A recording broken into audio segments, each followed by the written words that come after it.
Jamani, saidia kipofu, saidia maskini, saidia yatima.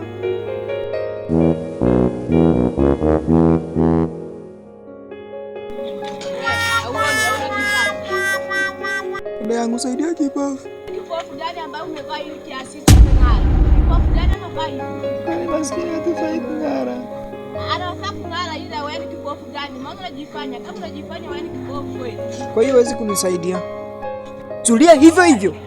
Na ukienda na makelele nitakuumiza. Nyamaza. Tulia hivyo hivyo. Usimpigie makelele. Tulia hivyo hivyo. Kaa vizuri. Geuka. Angalia. Kaa chini unacho. Sina chochote. Sina chochote. Toa simu. Sijui umeenda wapi. Toa simu. Sina chochote. Toa simu. Sina kukupa. Sasa nyuma. Huwezi kufanya hivi. Mtu anaomba msaada kwa upole na uzuri. Alafu analeta jeuri na uchoyo. Mimi nitawakomoa mwaka huu. Saidia maskini. Saidia kipofu na kirema.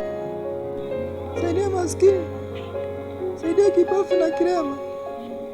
Jamani, nisaidieni msaada.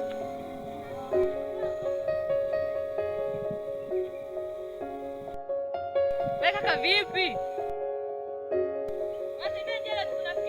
Saidia kipofu. Nimsaidie kipofu nini?